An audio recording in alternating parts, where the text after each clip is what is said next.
high and because you're willing to work for them. And that's what all of these women have done, along with the rest of the team, day by day. You may have noticed that the theme for tonight is Limitless.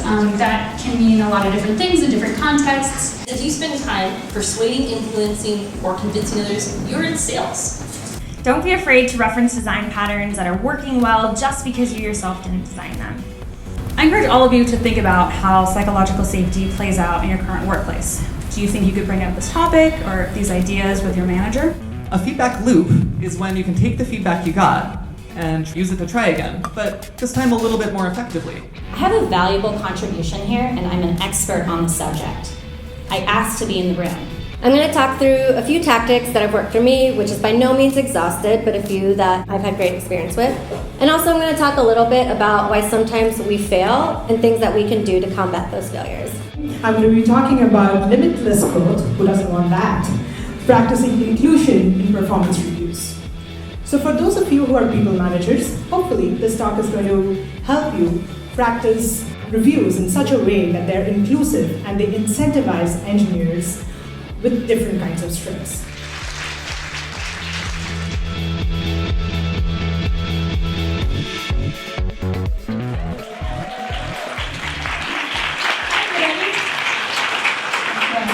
Oh my gosh, there's so many of you here. This is very exciting. Welcome to our very first Girl Geek dinner. I'm Heather. I'm Mode's CTO. Let's see if we can get the technology to work. Yep, there's me. Yeah. When I started on Mode, I didn't have gray hair. It was 6 years ago. So yeah, I'm really excited to be hosting. You may have noticed that the theme for tonight is Limitless. That can mean a lot of different things in different contexts. So let's just do a quick poll. Like, why do you think we chose Limitless? This is a room of self-selected geeks. I'm also a geek. Who here thought we meant the SQL limit keyword?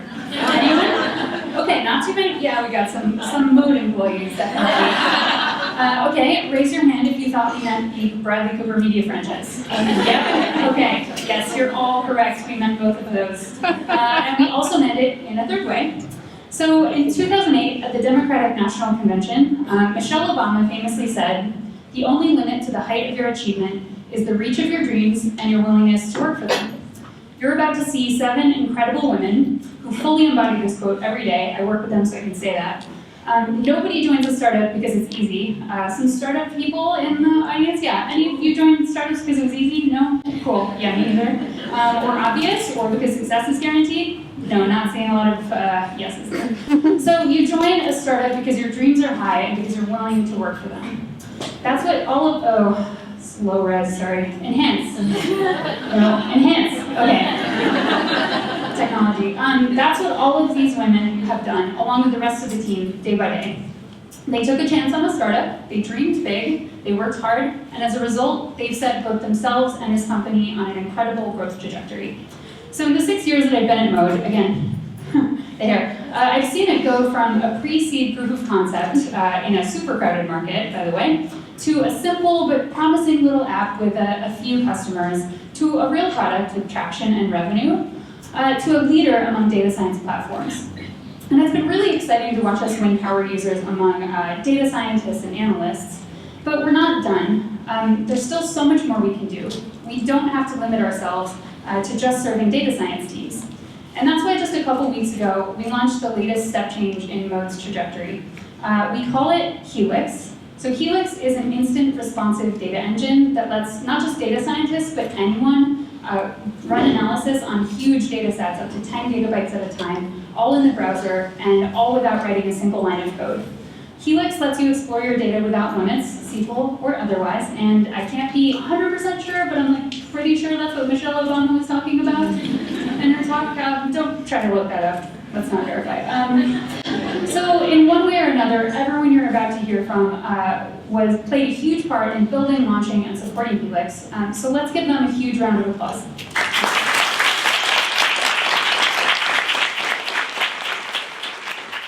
I'm super excited to be here. This is my first Girl Geek. I'd like to kick this off with a really quick question. Who here is in sales? Can you raise your hands? Everyone. Okay. All right. You saw the topic title there. I see that. I want to start by exploring why I believe everyone in this room should have raised their hands. Yeah. But first, I want to start with a little confession.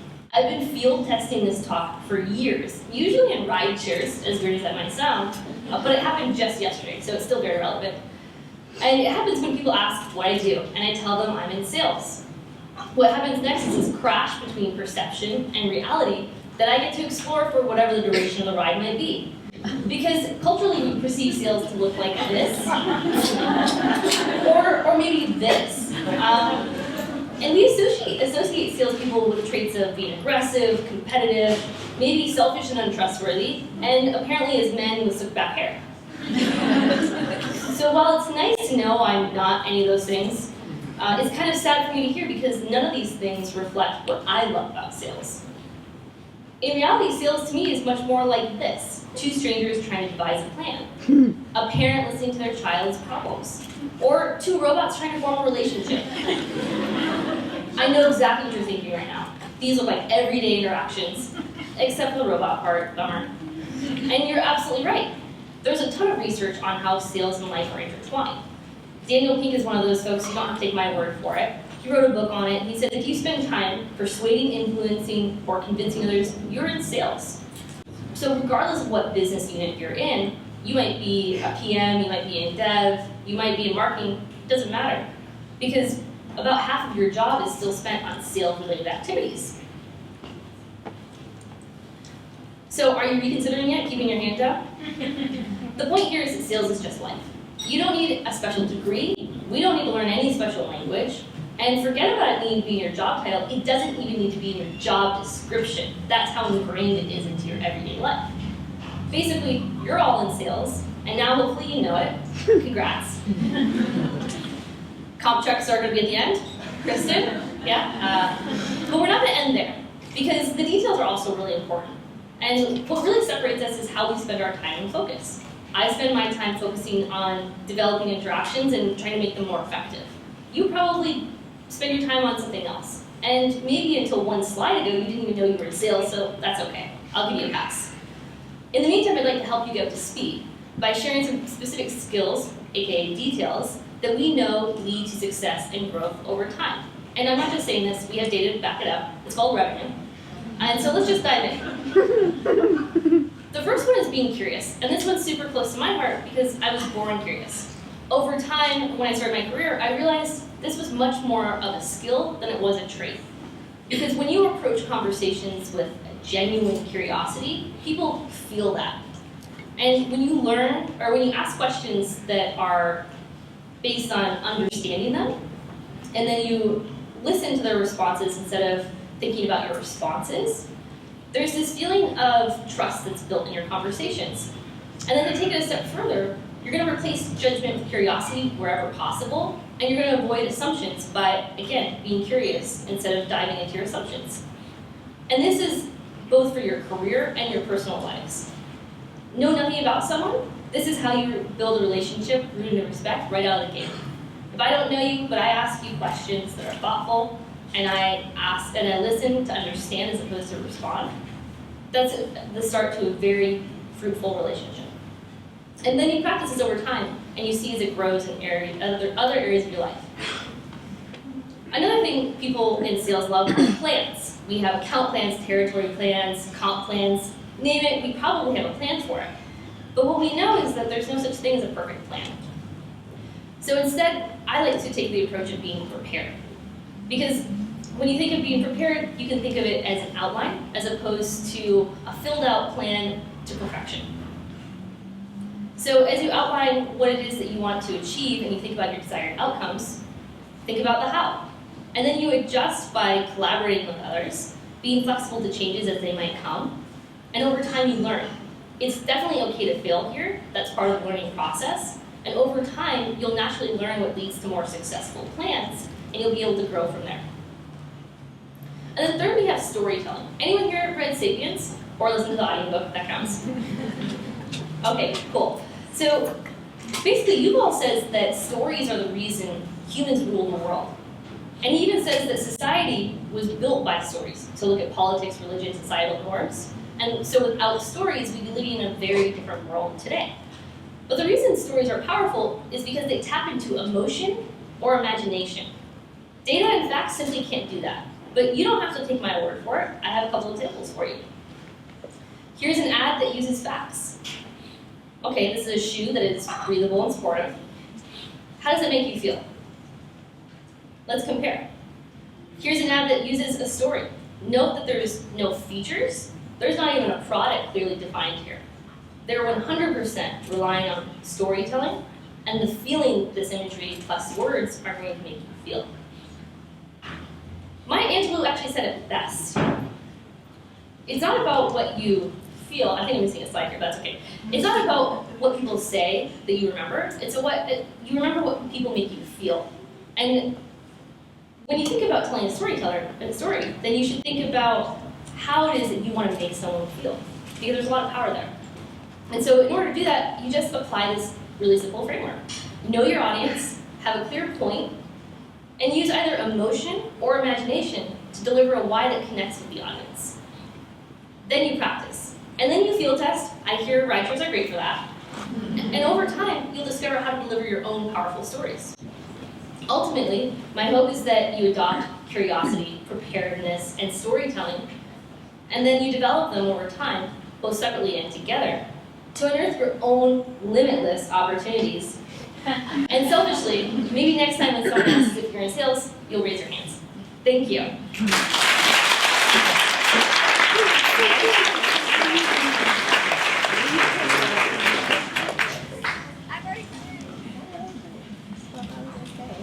All right, next up we have Senior Product Designer Sam Novak.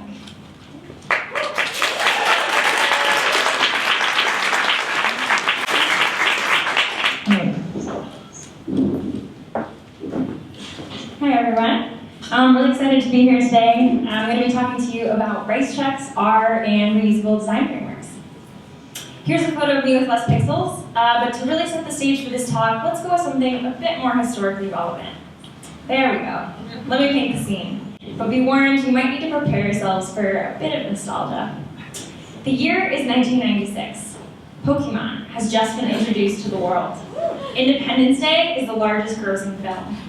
The Macarena is a song and dance beloved by all. And I am almost 7 years old. My favorite food is, and I quote, white rice with butter. But when I'm not eating buttery carbs, you can find me playing video games on my Windows 95. But alas, the story is not about me. The story is about cereal. Chex cereal. In fact, I was merely one of about 6 million children to fall in love with one of the most ingenious computer game strategies in all of history. That's right, I'm talking about Chex Quest. For those not familiar, Chex Quest was the largest single mass replication of a CD-ROM ever. 6 million free video games delivered as prizes in boxes of Chex cereal. How did they do it? The team was 6 people. The budget, $500K. The deadline, 6 months. They were tasked with the objective of creating an educational video game with the ultimate goal of reinvigorating the Chex cereal brand. So they set off to invent a video game from the ground up to teach users about Chex cereal that kids would want to play in 6 months. No big deal. The original game concept involved navigating around a cornfield with a flashlight looking for ghosts. But despite their efforts, the game was just not landing with children. And so leadership came to the team and said, look, you've got 24 hours to come up with a better idea. Enter Doom.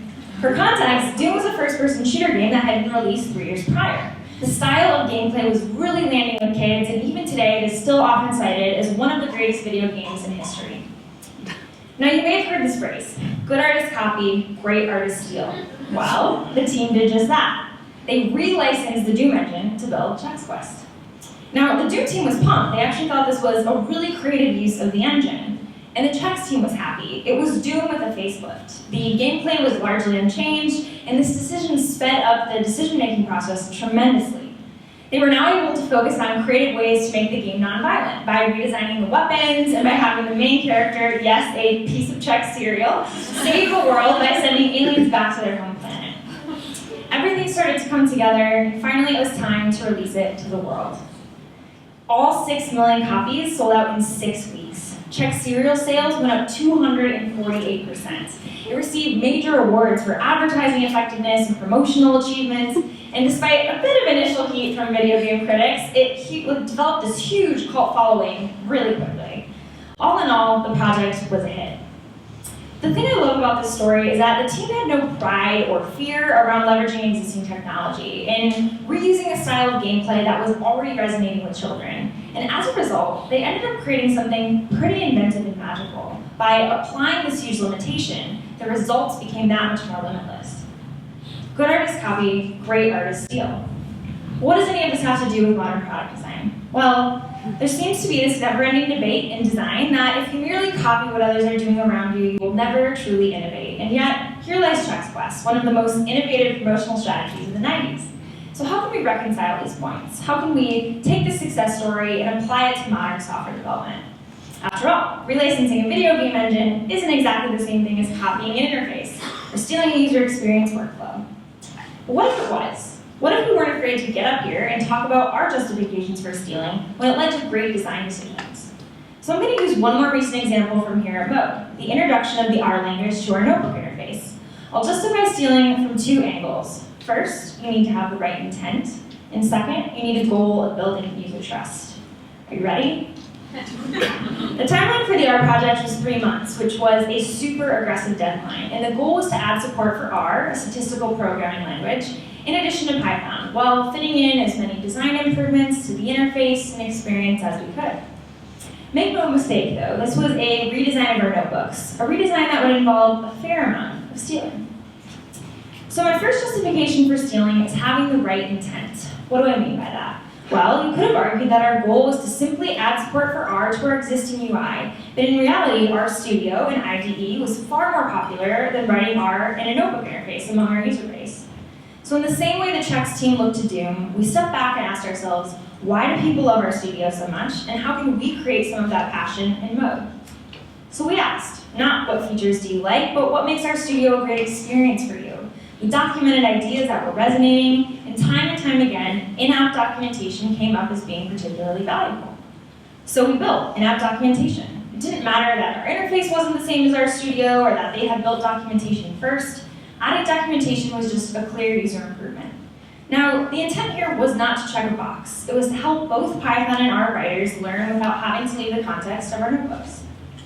My second justification for stealing is building user trust. Predictability and dependability are two of the largest foundations of building trust with your user base. Now, our old UI resembled a notebook, yes, but it didn't look or work much like Jupyter Notebooks, the most widely adopted notebook interface.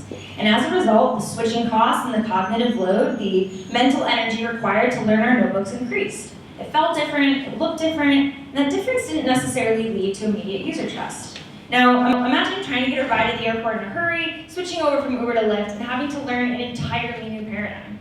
You don't need to do that. It's extremely easy to jump between the two. The point I want to make here is that if there are workflows and patterns out there that are understood, that are resonating with users, you should have really strong reasoning to completely reinvent something new. Significant change will almost always increase the cognitive overhead required for your users to adopt your product. What I'm not saying here is that there are never good reasons for introducing new or better ways of doing things, because of course there are. What I'm talking about instead is avoiding NIH, an acronym that stands for Not Invented Here Syndrome. Don't be afraid to reference design patterns that are working well just because you yourself didn't design them. So we reskinned our interface to make it more trustworthy, better accessibility, better usability, and frankly, a familiarity you should come to expect after using other notebook products. So in closing, I would challenge you to keep these two justifications in mind when you're looking to steal. First, don't just steal for the sake of stealing. Your aim is not to win a feature stack contest or to skip the design process altogether. The goal is to recognize great ideas and innovate on them. Your intent should be to learn and improve.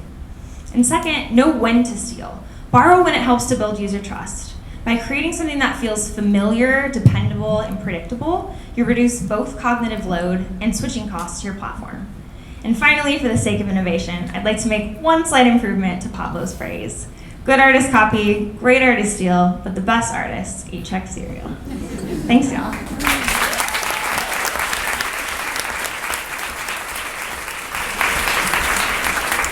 Thought I'd immediately apply the lessons I just learned and steal the mic to introduce our people operations partner, Josee Smith.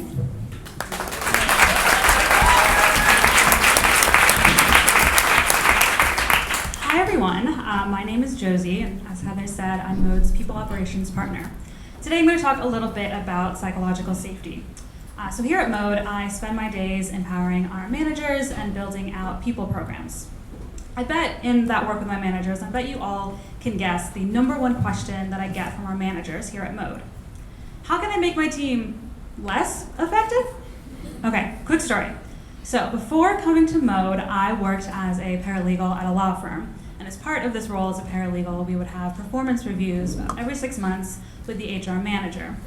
So she would go around to all the different attorneys and ask for feedback on our work, and then we'd go over it during the performance review. And so in this session, she proceeded to tell me about a mistake I had made about 4 months previously on a project I wasn't working on anymore.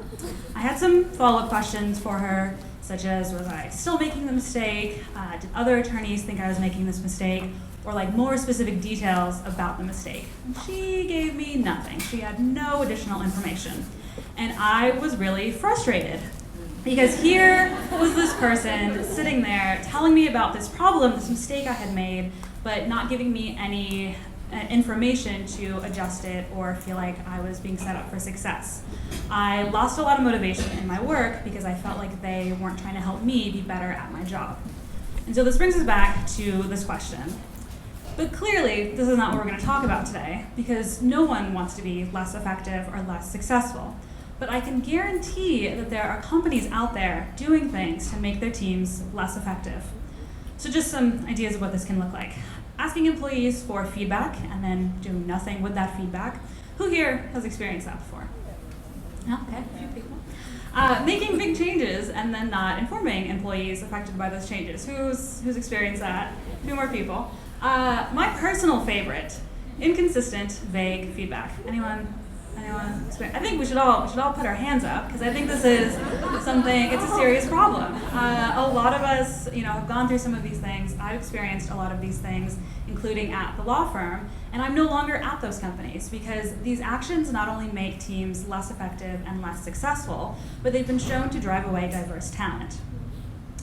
We're a values-driven team here at Mode, and underlying a lot of those values is this idea of psychological safety. So for those who haven't taken a Psych 101 course or who don't work in HR and think about this all the time, psychological safety is created when team members feel comfortable taking risks and being vulnerable with each other. Here at Mode, we also see it being created when team members feel comfortable bringing their whole selves to work, of course in a way that is respectful of their teammates. A climate of psychological safety makes it easier for people to speak up and share their different thoughts and perspectives. And not feeling comfortable sharing your thoughts or not feeling safe in that environment to speak up can be a powerful barrier to collaboration and good decision making. Psychological safety is particularly important in regards to underrepresented groups, as a lack of this safety can lead to the kind of undermining behaviors that can drive these groups out of tech, such as feeling excluded from meetings or social events, feeling talked over, or feeling like your thoughts and perspectives aren't being heard.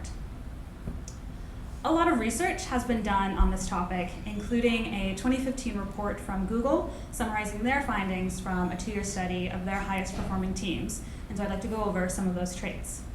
At a high level, successful, psychologically safe teams foster curiosity, such as encouraging teammates to study topics outside the scope of their role, taking and encouraging risks, like skydiving, that is me up there. Doesn't always have to look like skydiving, of course. It can be starting a new project that might fail for the sake of learning from it. Promoting respect throughout your company and your team, and being thoughtful about how teammates talk about each other. And it also looks like encouraging candid conversations, such as managers asking employees for feedback and then actually doing something with it. So, as I mentioned, we're a values-driven team here, and I see psychological safety being created through some of those values. I'd like to focus in on one specific value that has been instrumental to my success here at Mode. Honest words, kindly delivered. So I've been at Mode for about 2.5 years. In that time, I've had the same manager. Her name is Bailey. Maybe you talked to her tonight. And one of the many things I can count on from her is consistent, constructive feedback. I know that, as soon as I make a mistake, but also as soon as I'm doing really well, she'll tell me about it because it's important to her to make sure I understand how my performance is doing. And that makes me really happy. My performance is not a secret to be talked about every 6 months. Okay, so you might be sitting there and thinking, well, great, Josee, that's excellent for mode. I'm so happy for you that you found this place. But how do I practice it? How can I go about creating a more psychologically safe team? Don't worry, I have some tips. Here at Mode, we make it a habit of appreciating when someone is vulnerable. It can be hard to express yourself and take risks, especially if you don't know how to be received. So when someone speaks up in a meeting, when they're normally silent, or if someone says they're nervous about a project or a presentation, and then they go in and just absolutely crush it, give them some kudos. Let them know that you appreciate their efforts and you're proud of them for stepping outside of their comfort zone. So I learned this next tip from Heather, actually. She's somewhere. Oh, there she is. Be mindful about meetings. Not everyone likes to speak up during meetings, nor should they have to. So pay attention during meetings to who is and isn't speaking, what is and isn't being said, and encourage your teammates to expand on their thoughts. Consider sending a follow-up message after the meeting, summarizing your thoughts, and asking your teammates to chime in with their opinions. You might unearth a perspective that didn't come through during the meeting, but could be vital to the task at hand. So in my experience, the number one way to create a psychologically safe environment is to change your mindset around failure. To some, failure is the worst possible outcome and something to be avoided at all costs. In a psychologically safe environment, however, failure can instead be viewed as a stop on the road to success or something to learn from. So when considering how failure plays out in your own work, don't view it as something to be avoided, just the worst thing that could possibly happen. But instead, think about how it can be something to learn from, or how it can get you one step closer to the right solution to a tricky problem. Sometimes you have to fail to get there. I encourage all of you to think about how psychological safety plays out in your current workplace. Do you think you could bring up this topic or these ideas with your manager? If you don't feel like you could bring this up because you think your manager won't listen, or you worry they'll think you're a low performer for caring about this subject, think about what kind of workplace you're going to thrive in and what role psychological safety will play for you, like I did at the law firm. And if you feel like you're not getting anywhere, or that your manager isn't listening, lucky for you, Mode is hiring. Thank you.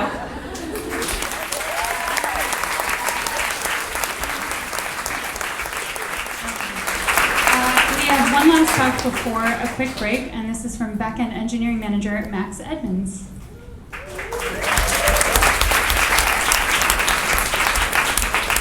Hi. This is me, kind of. This is a really pixelated version of me. This is an animation of someone pouring milk for a cappuccino, but this talk is not about being a barista. This is actually a talk about feedback loops. So I want to start by breaking this term down a little bit. Feedback generally means conversations between humans, someone noticing something about what you're doing and giving you an opinion about it.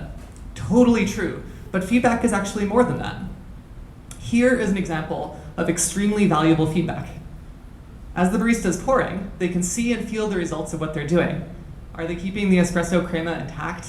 Is the milk the right ratio of liquid to foam? Is the pattern on the top of the milk glass the pattern they want it to create? Are they filling the glass to the top? Is everything the right temperature?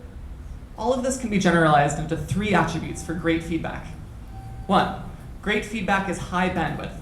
Lots of information coming in as quickly as possible. There's the weight of the cup and the milk jug. There's the temperature of the liquid in the cup. There's the pattern that the milk is making on the surface. There's the sound that it makes when it's pouring. There's so much there.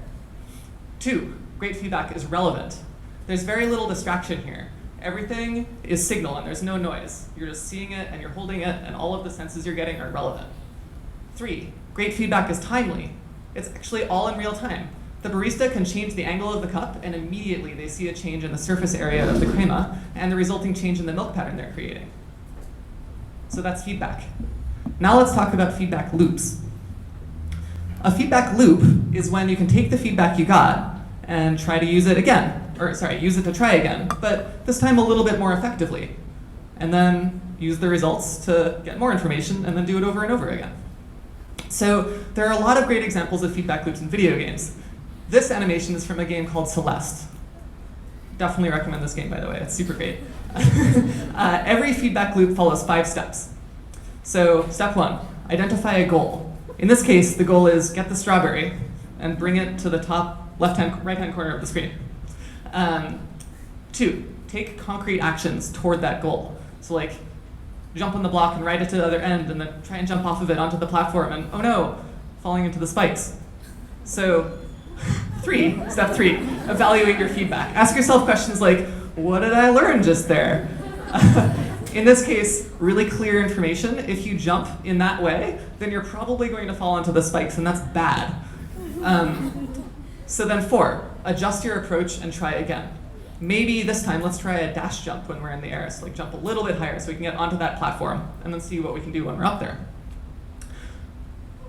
And it works. Cool. Do it over and over again until we reach the goal. But now we're on the platform, we have to figure out what to do next. So now probably we're gonna start a new feedback loop with a slightly different challenge. Great. So that's games. But what about stuff you're probably doing every day? Here's an at-work example for those of you who write code. Test-driven development. So here we have 2 sides of the screen. One of the sides has test results, and the other has the code. We're adjusting the code in order to make the tests expect something that isn't true yet. Then we're adjusting the code to make the tests pass again, and then repeat. We know that something's, I guess, needing to be fixed when stuff is showing up in red, and we know that stuff needs to be made to fail when stuff is showing up in green. It's a very clear set of like, what do I do next? There's another smaller loop going on here too. As we're editing the code, the editor is underlining certain things with red to let us know that the syntax isn't quite right. The moment that we finish typing a line, or the moment we fix the syntax error, the red goes away to let us know it's fixed. And then repeat. Working together with other humans is another great way to create an immediate feedback loop. I think this is a super cool photo. 2 early programmers collaborating on one of the world's first computers. Early pair programming. I'm not 100% sure what they're doing here. In my imagination, Esther is holding a specification that says what patch cords need to be connected to which ports. She's reading the list out to Gloria, giving her time to connect or verify each one, and probably doing a visual check too, just to make sure. Esther's also got a bundle of extra cords ready for when they move on to the next one. So together, they're able to keep track of where they are and move from one step to the next. They're much more likely to notice and correct mistakes early. They're somewhat less likely to get distracted since they're both concentrating on the same thing at the same time, and they're way more likely to come up with new approaches or make adjustments to their process as they go. Which brings me back to conversational feedback. Retrospectives, one-on-ones, coffee walks, words are an incredible way to fit lots of information into a really small space. Setting up regular places to have more of those conversations between either teams or between individuals, you and your manager, you and a peer, gives you way more opportunities to get and give feedback. So how do you go from no loop to a feedback loop? Well, first we have to define the goal. Let's say I want to draw an owl. So now we need to figure out how we're going to do it. I already have a process for drawing an owl. It's something along the lines of flail on the page with a pen for a while and use a lot of whiteout. Eventually we get somewhere interesting. If I put it on a timeline, it might look something like this. So next up is we identify specific decision points that'll get us there. In this case, every time that I've scribbled on the page a little bit, I take a step back to figure out where to start adding the next round of details. But which details specifically should I add? This is the perfect place to start getting feedback. So what feedback would be good here? Feedback could be comparing it against another implementation of the goal and figuring out what tweaks to make. Could also be user testing. Show your picture to another human. Ask them what they think. It could also be try to sell it and see if people will buy it. Would you buy this owl? Then iterate. Keep thinking about ways to increase the number of decision points and increase the quality of the feedback you're getting at each point. Warning though, make sure that the additional process you're adding is worth the cost you're paying for it. Too much process is busy work. Nobody likes busy work. Too little process is confusion, doing the wrong thing. There's a really fine line between the two, and staying in that balance itself is actually pretty tricky, which is why I recommend Build feedback loops out of the quality of your feedback loops. It sounds like a joke, but I'm being completely sincere. The best way to figure out if you're balancing cost versus benefit of process is to think about the process in exactly the same way that you're thinking about the thing that you're doing. Be continuously learning if there's too much or too little, and be continuously adjusting as you go. Thanks.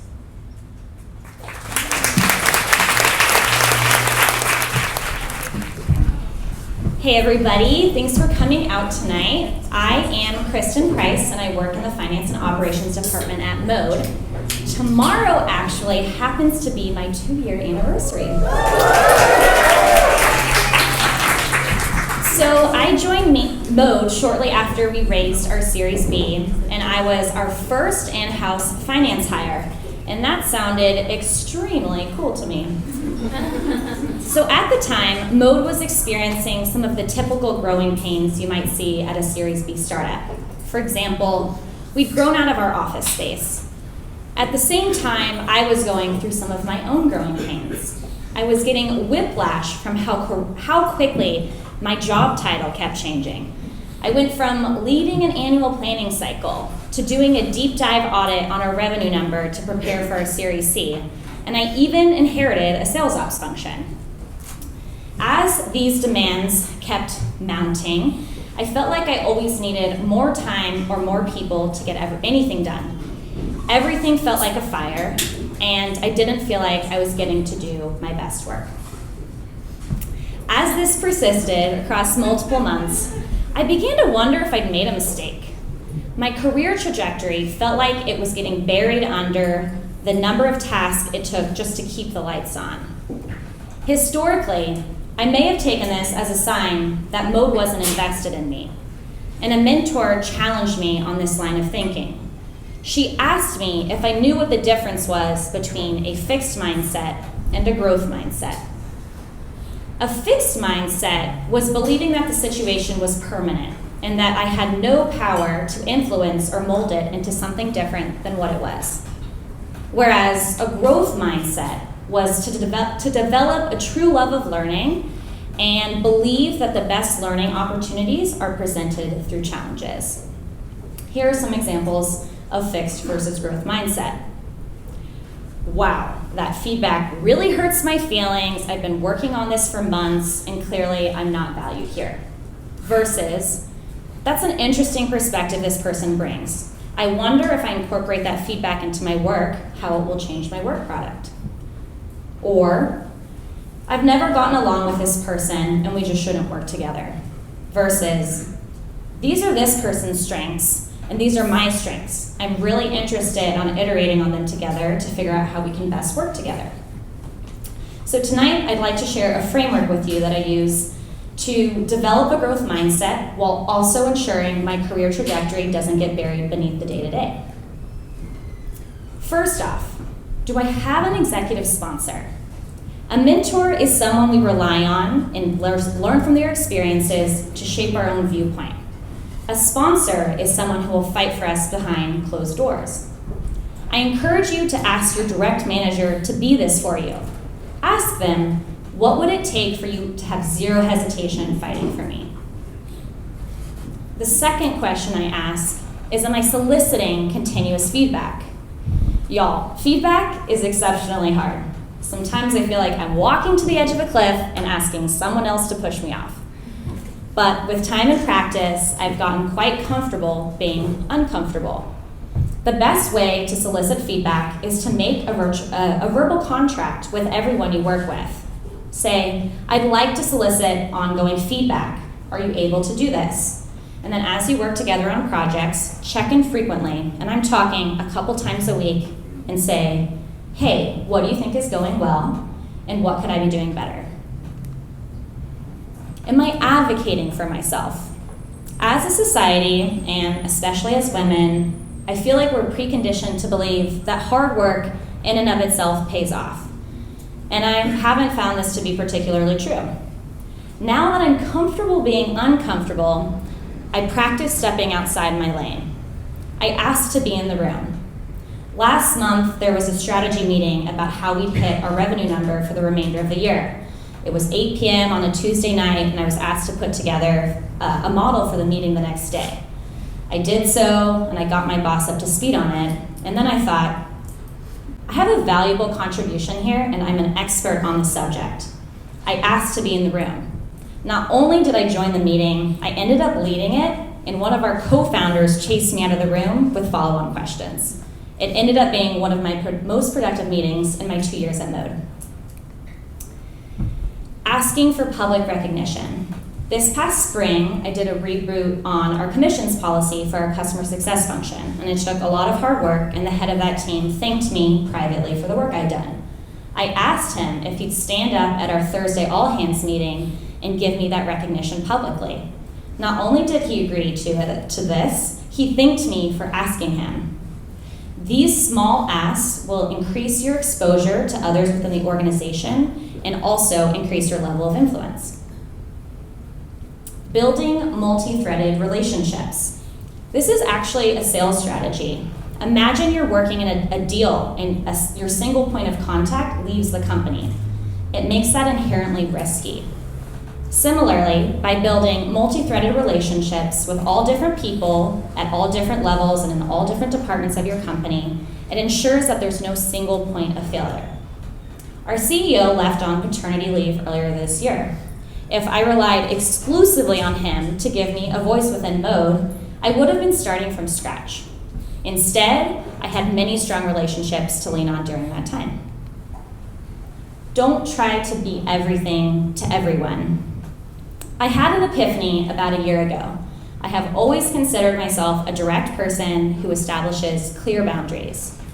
But reflecting on my time, I realized I was trying to prove my worth by being a yes woman. Telling people I need more time or that a project isn't high priority, and then subsequently not doing all of the legwork necessary to find that project a home is a really good practice. Others respect my ability to prioritize, and more importantly, I have the energy to bring the intellectual and emotional intelligence to the work that does fall within my purview.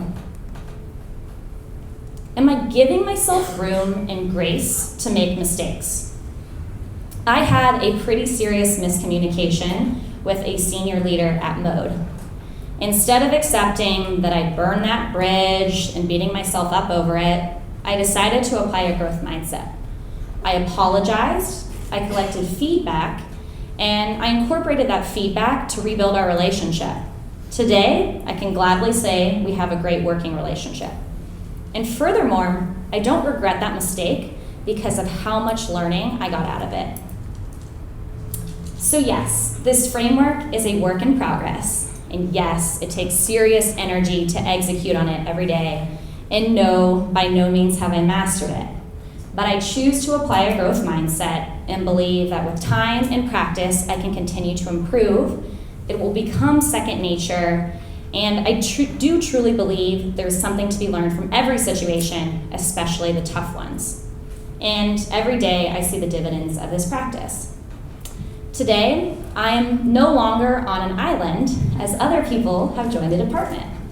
I was promoted to be a people manager, and I even have 2 open recs to continue growing the team. So, if you are a pace setter with a growth mindset who is hungry to learn and step out of your lane, Mode rewards that, and come find me after because I want you on my team. So today, I'm glad to say my relationship with Mode is mutually beneficial. It's both give and take, and my career trajectory continues to crystallize. And with my growth mindset, I see limitless opportunity.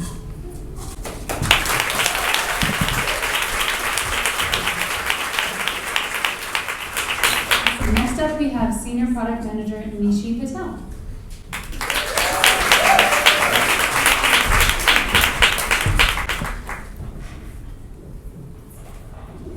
Hi everyone. As Heather mentioned, my name is Nishi and I'm a PM here at Mode. I'm going to start off with a little story. So it's 2013. I had just landed my first PM gig after many interviews and I was so excited. I was bright-eyed, bushy-tailed, had done all of the reading I needed to do, and walked in on my first day. Within the first few weeks, I had been given the first big project for our team. I'd been working with the design team, the engineering team, we'd done customer research, we'd built a bunch of prototypes, done testing, and we thought we had the ideal solution to bring our company's first app to life. So in the following weeks, we were gonna have our first planning meeting. The CEO was gonna be there was gonna be a lot of stakeholders, some people that I hadn't really even talked to yet, but I felt really confident in our solution and I was ready for it to be applauded and praised and just feeling really good about it. What actually happened was that the CEO, amongst others, questioned every single point that I had brought up. He pretty much shot down every single one of our ideas, and he couldn't really connect the dots between how what we were doing and what we were proposing was gonna get us to our revenue goals in 3 months, which is what was really on his mind. I left feeling pretty defeated.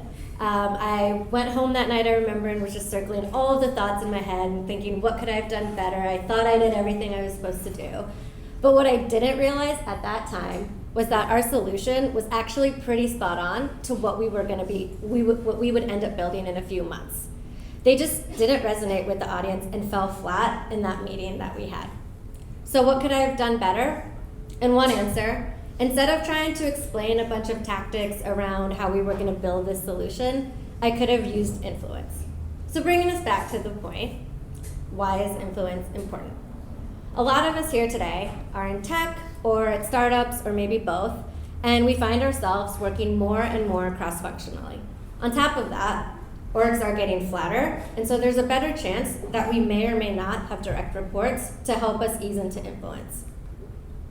Daniel Pink, which apparently is popular amongst our group of speakers, so I'm going to bring him up again, he said that we spend about half of our time at work trying to persuade others to part with resources.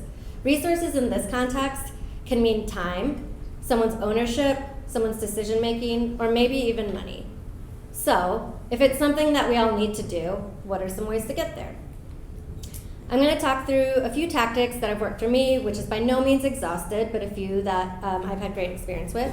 And also I'm going to talk a little bit about why sometimes we fail and things that we can do to combat those failures. So here's one of the first influence tactics. Know your audience. I'm sure we've all heard this, but it's something that's really easy to blaze over when you're really excited about something. What are the things that they care about? What are the things that get in the way of them doing their job? What are the things that keep them up at night? What are the things happening in their day-to-day that maybe affect them that you don't even realize? I think most importantly out of all of this is really understanding how what they want, their incentives, and their motivations can really align what you're trying to bring to the table. So going back to my story from earlier, I could have been much better at influencing and getting my message across if I was to understand better who was going to be in that room. I could have socialized the idea beforehand and probably learned that the revenue goals were huge for our company, and I could have better framed my story to better connect the dots between why our solution was going to get us there and make our users happy. Next, build trust and be vulnerable. This is easy to say, but pretty hard to do. I think the things that have worked best for me are just showing that I care and empathizing with the people that I'm talking to. And most importantly, being vulnerable. Definitely scary at first, but once you learn to put yourself out there, you can really show everyone that you're talking to that you're human. Consistently showing up is an amazing way to build trust and show that you care because people can clearly see it. So something I could have done in that situation is instead of just walking into that room with this really great presentation and this really great solution, or so I thought, I could have built a relationship with some of the people that were going to be in that room and really gotten their trust prior to entering and presenting. And lastly, be clear about what you're proposing. Be clear about how it impacts them, what you potentially need from them, or from my quote earlier, what resources they need to part with, and how it could positively benefit both their day-to-day, make their lives easier, and benefit the company. And also, stay true to you. If you're not convinced about what you're saying, they're not going to either. All right, so this is all good and great, and you might have even seen some of these, heard some of them, and I know I have an inbox full of blog posts and newsletters that I could probably find even more tactics. But Sometimes we have every intention of doing all of these things and we prepare and our message just falls flat. And we have to ask ourselves, why? So for me, the reality is we get in our own heads. I know in that situation, I was thinking, why would the CEO believe me? What if I fail? I'm new. Why would that person even want to believe what I'm saying? And a lot of this is fear of failure, and a lot of this is imposter syndrome. It's a vicious loop. We don't want to fail, so we don't put ourselves out there, and we don't put ourselves out there, so we can't even set ourselves up to succeed or even to fail. So at this point, we're kind of just stagnant, and we're not doing anything at all. So if we get in our own way, how can we get out of it? Here are a few things that I've come up with. Socializing your ideas. Pressure test your idea and share it with others. This is a really simple way to start small, especially if you're not as comfortable with everyone that you're going to be with in that room. And it's a great way to get a signal of the things that are on people's minds and how people feel about things. It's also a great way to get advanced feedback, make sure no one is hearing it for the first time, and also to learn the opposing viewpoints that can help you in advance to shape your message when you walk into that room. At Mode, we have a culture that's pretty open and we have lunches, and so we all try to eat lunch together, and that's a great way to have some of these casual conversations. Or we also do a lot of coffee walks, and this has been a great way for me to kind of understand what's going on around the company. Secondly, observe and adopt what works. So Sam talked earlier about not necessarily needing to reinvent the wheel if something works. So if there's someone that you look up to or someone in your company that you see that's really good at influencing, or maybe even in your life, build that into how you influence people.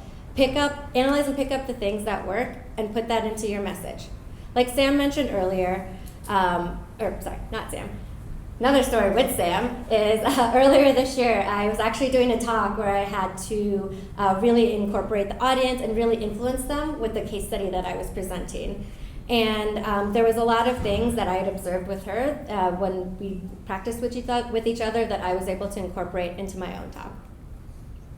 And lastly, as a PM, I have to put in a shameless plug for learning and iterating. So in true product fashion, learn what works, learn what doesn't, and iterate on this and apply this thinking so that you can continually improve. So if there's a couple big takeaways, it's these. Find what works for you and know that not all of these tactics are equal. There's not one good formula and perfect formula to use, but the more you put yourself out there, the more you can try and figure out what works for you. And for those times where maybe, the message doesn't land or you don't influence the way you want, that's totally okay. We're all human, and the one thing that we have control over is that we can always and forever learn and iterate. Thanks.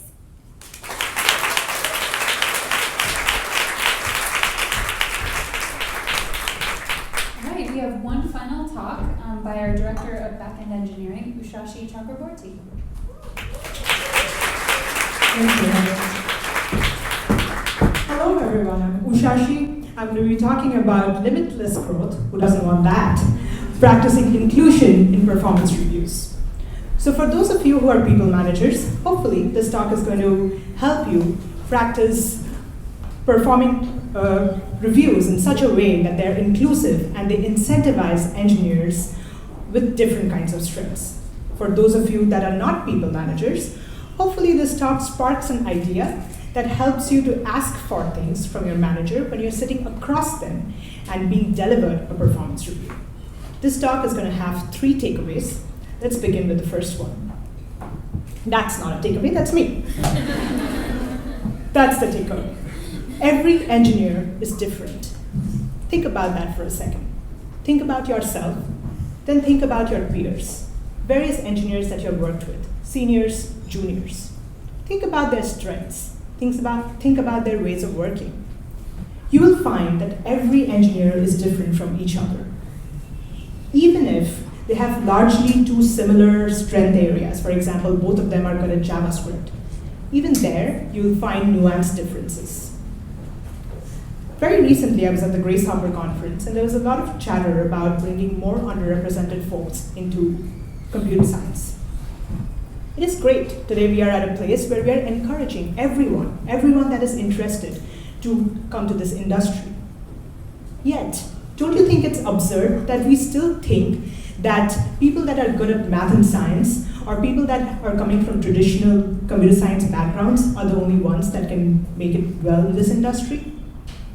That is a flawed ideology. And if you take that flawed ideology, you are going to have biases, and if you start building a performance framework, you're going to end up having a flawed performance framework. Takeaway 2, don't look at only one type of data. Data is great, but if you look at only one type of data, you're going to end up incentivizing engineers with one kind of strength. And when you incentivize engineers with one kind of strength, ultimately you will be left with an org where the engineers can solve only one kind of problem. And we don't want that. Most reviews that I have been part of have focused heavily on delivery. Things like code reviews, the number of code reviews that you have given, number of commits, code quality, are often given a lot of impetus. And I understand because there's a very easy metric to attach to these skills. And they are important skills to have. But sometimes a different value that you add to an org, for example, mentoring an intern, or perhaps sitting with your coworker and helping them debug a problem, or perhaps writing a blog post for your Eng blog. We have to find ways to incentivize those skills because all of these skills are important to excel as software engineer. As an engineer myself, I have had reviews where those all skills were put together in one group, one bucket. And these skills are different from each other. And hence, those skills need to be talked about. Takeaway number 3. While a review conversation walks you through how your past performance has been, it is incomplete without a conversation about your future growth. How many of you here have gotten a performance review that scored you as does not meet or meets or exceeds? You're familiar with that framework, right? Now, something that has happened to me in the past is that I would get a great review. There has been a couple of times in the past where I have gotten an exceeds, and I would be sitting there across from the manager waiting for the promotion to happen, very excited. Only there would be no promotion, there would be no talk about it at all. And I would be too uncomfortable at that point to ask for it or ask why I didn't get it. When I look back at my career today, I can understand why I did not get it. Even though I was doing very well for my role at that time, I still had gaps for the next level. And hence, while the meets, not meets, exceeds framework is great and it's giving you good context about how you're doing, that context is not complete unless you know how far you are from the next step. And hence, managers need to have that conversation when they're giving you your performance reviews. So now that we have learned about those 3 takeaways, let's talk about how we do engineering performance reviews at Mode. We have adapted heavily from a framework built by Medium called Snowflake. It's open source, so you can check it out. And we rely a lot on robust conversations from managers to employees about their performance as well as future growth. And we also take into account the inclusivity such that engineers with different kinds of strengths are able to thrive. The framework has 4 main tracks: build, execute, support, and strengthen. We're going to look at our favorite engineers' performance review last quarter. We're not embarrassed to say we have a favorite engineer. That's our favorite engineer, Marshawn. So let's look at Marshawn's performance review. So right now, Marshawn has not yet gotten a review. I'm going to review Marshawn very soon. First, let me explain the framework. So on the right-hand side, you see a flake. We will start kind of coloring that flake up as Marshawn gets some points. On the bottom, don't worry if you can't see, if you can't read what they say. The colors depict the different tracks I talked about: the building track, the executing track, the strengthening track, and the supporting track.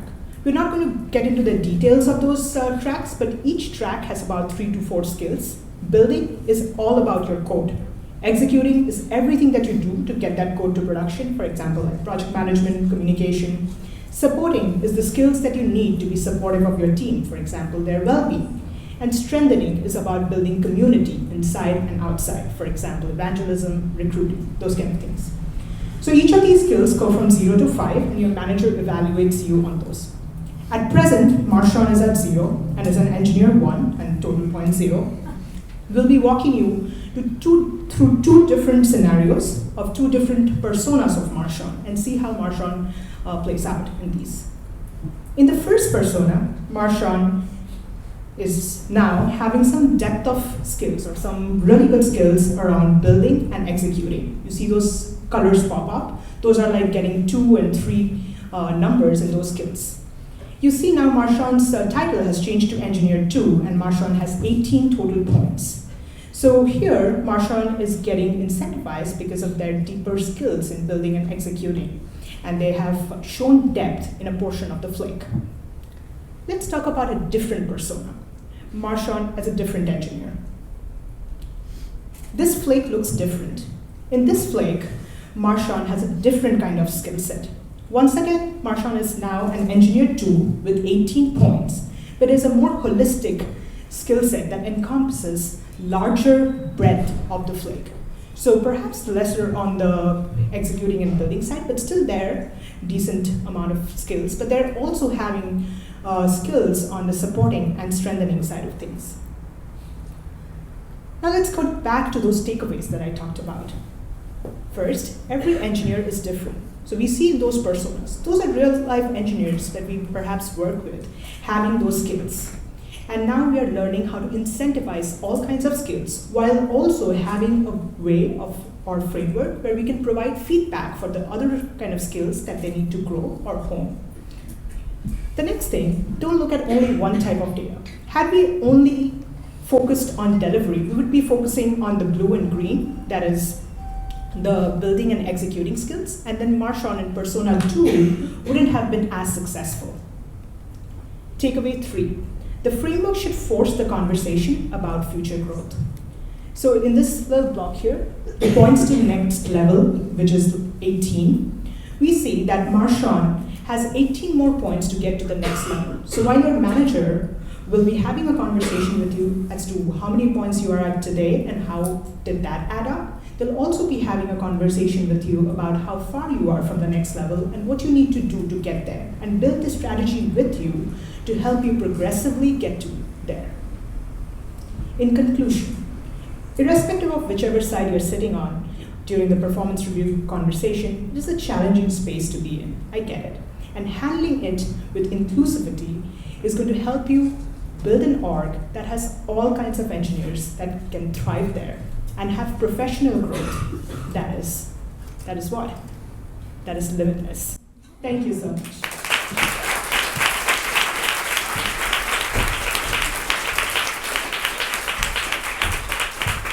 That was our last amazing lightning talk for the evening, but the party's not over. Feel free to hang out here until 9. If you're interested in talking to anybody about Mode, we have these green shirts. Or if you're interested in learning more about our product, we have a little demo booth over there, very cool. And finally, we're hiring in all departments, so feel free to ask any of us about our open roles. And yeah, let's just hear one last huge round of applause for all the amazing speakers.